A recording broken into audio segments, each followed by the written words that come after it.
നമസ്കാരം. ഞാൻ ആൻഡപ്പൻ, ഈ വീടിന്റെ ഗൃഹനാഥൻ. ആൻഡപ്പൻ എന്ന പേര് പോലെ തന്നെയാണ് എന്റെയും അവസ്ഥ. ഈ വീട്ടിലുള്ള എന്റെ പൊരുത്തം കെട്ട മക്കൾ എവിടെ പോയി എന്തെടങ്ങാറുണ്ടാക്കിയാലും അവരുടെ പേരിന്റെ കൂടെ ആൻഡ് അപ്പൻ എന്നുകൂടെ അങ്ങ് ചേർക്കും. അതായത് ആൻഡപ്പൻ എന്റെ പേര്. അതോടെ ഞാനും ഇടങ്ങേറിലാവും.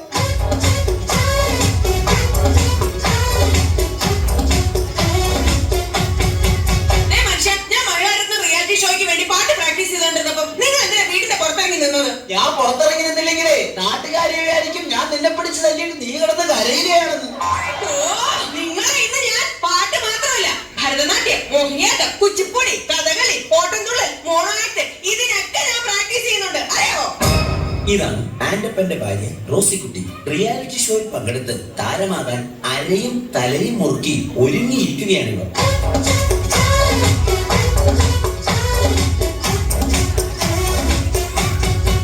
പ്രിയപ്പെട്ട അപ്പച്ചനും അമ്മച്ചിക്കും മൂത്ത മകൻ കാതികൻ മാത്തുക്കുട്ടിയുടെ 1000 അഭിവാദനങ്ങൾ. മോനെ മാത്തുക്കുട്ടി, നിന്റെ ഇന്നലത്തെ കഥാപ്രസംഗ പരിപാടി എങ്ങനെ ഉണ്ടായിരുന്നടാ? അതൊരു കഥയാണ് അമ്മച്ചി. റിയാലിറ്റി ഷോയിലൂടെ ശ്രദ്ധേയനായിക്കൊണ്ടിരിക്കുന്ന എന്റെ കഥാപ്രസംഗം കേൾക്കാൻ ഇന്നലെ ഒറ്റൊരുത്തൻ പോലും വന്നില്ല. അയ്യോ, അതെന്താ? ഞാനാണ് കഥാപ്രസംഗം അവതരിപ്പിക്കാൻ വരുന്നതെന്ന് ആ കമ്മിറ്റിക്കാർ പരസ്യം ചെയ്തില്ലാന്നേ. അവര് പരസ്യം ചെയ്തില്ലെങ്കിലും നീ വരുന്ന വിവരം എങ്ങനെയോ ലീക്കായിട്ടുണ്ട്. അതായിരിക്കും ആരും വരാത്തത്. അപ്പച്ച കണ്ടല്ലോ, ഇതാണ് ആൻഡപ്പന്റെ മൂത്ത മകൻ കാതികൻ മാത്തുക്കുട്ടി. ഈ കുടുംബത്തിലെ മറ്റൊരു റിയാലിറ്റി താരം.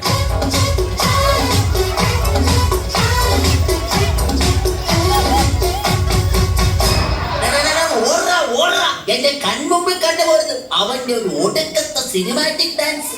എന്താ അപ്പ ചെയ്ത്? അല്ല, അവൻ എന്താ ചെയ്തിട്ടാ? ഇന്ന് രാവിലെ ഞാൻ കുളിക്കാൻ കയറിയ നേരത്തെ ഇവൻ ഫയർ ഡാൻസിന്റെ റിഹേഴ്സൽ ആണെന്ന് പറഞ്ഞ് മണ്ണെണ്ണ വായിലെടുത്തിട്ട് തീ ഊതി. ഞാൻ അലക്കിട്ട് അതിന്റെ ആകെക്കൂടെയുള്ള 2 കുണ്ടുകൾ കത്തിച്ചു കളഞ്ഞു. അറിയാമോ നിനക്ക്? അപ്പൊ നിങ്ങൾ ഇപ്പൊ കൊടുത്തിരിക്കുന്നു?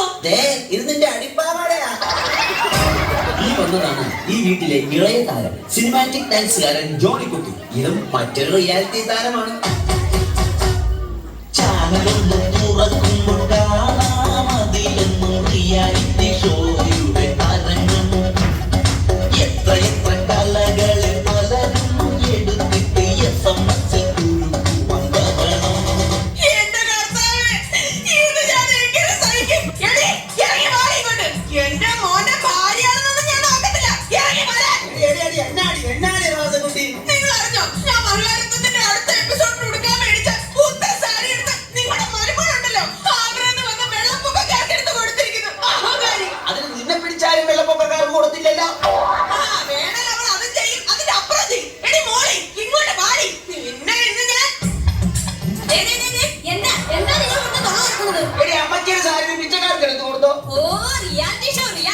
ഇങ്ങനെ റിയാലിറ്റി പ്രാന്തുള്ള കുടുംബത്തേക്കാണല്ലോ എന്റെ കർത്താവേ എന്നെ കെട്ടിയെടുത്തത്. ചെയ്തെടുത്തടി. ഈ റിയാലിറ്റി ഷോയ്ക്ക് ഞങ്ങളെ പോലുള്ള കലാകാരന്മാർക്ക് പറഞ്ഞിട്ടുള്ളതാ. അതൊന്നും നിനക്ക് പറഞ്ഞാൽ മനസ്സിലാവുകയാണ്. അയ്യടാ, ഞങ്ങളുടെ കുടുംബക്കാരത്ര മോശക്കാരൊന്നുമല്ല. എന്റെ അമ്മച്ചി നല്ല ഒന്നാന്തര എഴുത്തുകാരിയാ. അമ്മച്ചിയുടെ കഥ വരെ നിങ്ങൾ വായിച്ചിട്ടുണ്ടോ? പിന്നെ അതിപ്പോ എന്നെ വായിക്കാനാ? നിന്റെ തള്ളയുടെ കഥ നാട്ടിൽ മൊത്തം പാട്ടല്ലേ? എന്താ പറഞ്ഞത്? നീ പോടി അവിടുന്ന്. എന്നെ പറഞ്ഞാലുണ്ടല്ലോ. നിന്നെ പറഞ്ഞാ നീ എന്ത് ചെയ്യടി? നിങ്ങളിങ്ങ് വാ. കുറെ നാളായി നിന്നെ സഹിക്കാൻ തുടങ്ങിയിട്ട്. നീ പോന്നല്ലേ? വെള്ളമെടുക്കും മരുമോളെ, കുശുമെടുക്കണ കെട്ടോളെ, മറിയെടുത്തിരി തലക്ക് വെളിവ് വന്നുവേ. ഒരു വിളിച്ചുകൊണ്ട വ്യാസം, രണ്ടാളും കൂടി നല്ല കുടുംബം കുളം തോന്നും.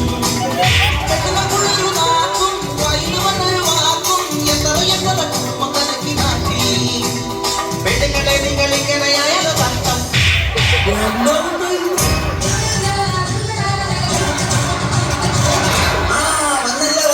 എല്ലാത്തിനും കുറ്റം പറയണ എന്റെ പൊന്നാരളിയൻ വന്നല്ലോ. എന്തായാലും അറിയാ പെങ്ങളെ മോളെ തല്ലുന്നത് അപ്പനായാലും ഭർത്താവായാലും ഒരു താളവും ബോധമൊക്കെ വേണ്ടേ? എന്റെ പൊന്നളിയ എരിയുന്ന നീര് എന്നെ ഒഴിക്കാതെ ഒന്ന് കടന്നു പോകുന്നുണ്ട്. ഷഡ്ജം ഒന്ന് ഇറങ്ങി പോടാ.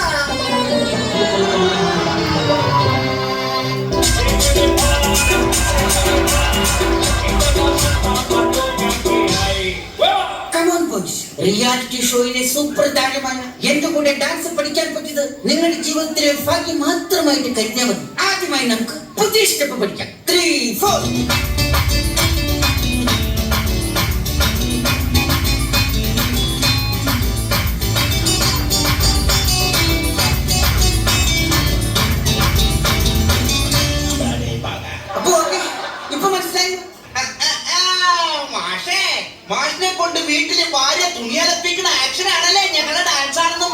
പഠിപ്പിക്കണത്.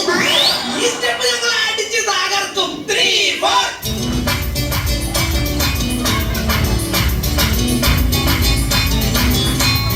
നിർത്തടാ, ഇതെന്നാ കോപ്രാവൊക്കെയാണ് കാണിക്കുന്നത്. അപ്പാ, ഇത് ഞങ്ങളുടെ പുതിയ സ്റ്റെപ്പാണ്. കോപ്പാൻ. എടാ, ഈ റിയാലിറ്റി ഷോയുടെ കാര്യം പറഞ്ഞ് ചുമ്മാ കോപ്രായം കാട്ടി നടക്കാതെ വല്ല പണിക്ക് പോടാ. അച്ഛാ, നാളെ എന്റെ കലാപ്രസംഗ മത്സരത്തിന്റെ ഫൈനലിലേക്കുള്ള സെലക്ഷനാ. അപ്പൊ ഇവരാരാ? ഓർക്കസ്ട്രയുടെ ചെലവ് കുറക്കുവാനായിട്ട് ഞാൻ കൊണ്ടുവന്ന മിമിക്രിക്കാരാ.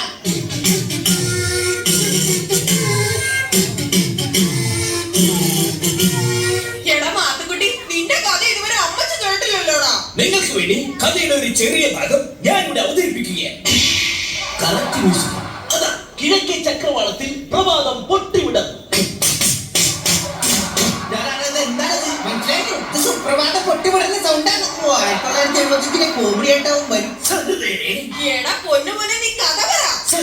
ഇനി കഥയുടെ സുപ്രധാനമായ രംഗമാണ് ഞാൻ ഇവിടെ അവതരിപ്പിക്കുന്നത്. അങ്ങനെ നമ്മുടെ കഥാനായകൻ കഥാനായികയുമായി കണ്ടുമുട്ടുന്നു. ഒരു ഉറച്ച തീരുമാനമെടുക്കാൻ നായകന് സാധിക്കുന്നില്ല.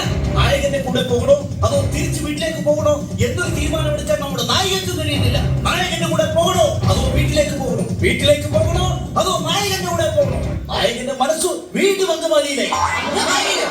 അങ്കലാപ്പിലായി. അവൻ ചിന്തിക്കുകയാണ്, നായികയെ കൂട്ടി വീട്ടിലേക്ക് പോകണോ അതോ ഒറ്റയ്ക്ക് പോകണോ? നായികയെ കൂട്ടി വീട്ടിലേക്ക് പോകണോ അതോ ഒറ്റയ്ക്ക് പോകണോ?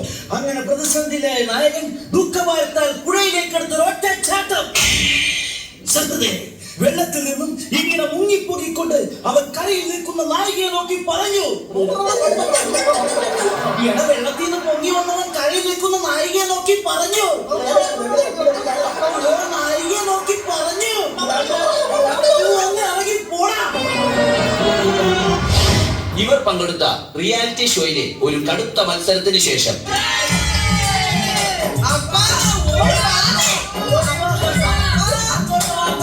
എന്റേതാ മക്കളെ കാര്യം. എന്റെ പൊന്നപ്പ, റിയാലിറ്റി ഷോയിലെ എല്ലാ ഐറ്റത്തിലും ഞങ്ങൾ എല്ലാവരും ഫൈനലിലെത്തി. മനുഷ്യൻ കേട്ടോ, ഞങ്ങൾ എല്ലാരും ഫൈനലിൽ എത്തിയത്. അപ്പൊ നമുക്ക് എല്ലാവർക്കും ഫ്ലാറ്റ് കിട്ടുമോ? ജയിച്ചു കഴിഞ്ഞാൽ ഓരോരുത്തർക്കും ഓരോ ഫ്ലാറ്റ്. ഫൈനലിൽ എത്തിയിട്ട് എന്നാ കാര്യം? ജയിക്കണമെങ്കിൽ SMS കിട്ടണമല്ലോ. അതിനുള്ള വഴി ഞങ്ങൾ കണ്ടിട്ടുണ്ടല്ലോ. അതെന്താണ് ആ വഴിയൊന്ന് പറഞ്ഞു തന്നാട്ടെ. അടിച്ചോടിക്കണ അപ്പച്ചന്റെ കയ്യും കാലും.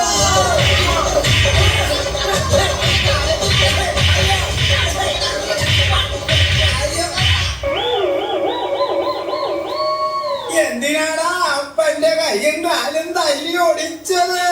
അപ്പനെ തല്ലി കയ്യും കാലും ഒടിച്ചാലേ റിയാലിറ്റി ഷോയിൽ കാണിക്കാനായിട്ട് ചാനലുകാർ വന്ന് ഷൂട്ട് ചെയ്യുമല്ലോ. അത് സ്ലോ മോഷനിലും ബ്ലാക്ക് ആൻഡ് വൈറ്റിലുമായി TV കാണിക്കുമല്ലോ. അതെന്തിനാ? അപ്പൊ ജനങ്ങൾ മൊത്തം കണ്ട് ഞങ്ങളോട് സെന്റിമെന്റ്സ് അടിച്ച് SMS ചെയ്യുമല്ലോ. അപ്പൊ SMS കിട്ടി ജയിച്ച് എല്ലാവർക്കും ഫ്ലാറ്റ് കിട്ടുമല്ലോ. പ്രിയമുള്ളവരെ, കലാകാരന്മാരുടെ ദുഃഖങ്ങളും ദുരിതങ്ങളും സഹതാപങ്ങളും വിറ്റ് കാശാക്കുന്ന ഇവിടുത്തെ ചാനലുകളിൽ തല കാട്ടാൻ ആക്രാന്തം കാണിക്കുന്നവരോട് എന്റെ കുടുംബത്തിൽ ഇനി എന്താണ് പറയാനുള്ളത്? ചാനലിൽ പാടുവാൻ കടം തട്ടുന്ന ചെല്ലക്കിളികളെ നിങ്ങളും നോക്കണം. എന്നൊക്കെ പാടിയാലും കിട്ടൂല നോക്കണം. SMS ഇല്ലെങ്കിൽ സമ്മാനം. ചാനലിൽ പാടുവാൻ കടം തട്ടുന്ന ചെല്ലക്കിളികളെ നിങ്ങളും നോക്കണം. എന്നൊക്കെ പാടിയാലും കിട്ടൂല നോക്കണം. SMS ഇല്ലെങ്കിൽ സമ്മാനം. SMS ഇല്ലെങ്കിൽ സമ്മാനം.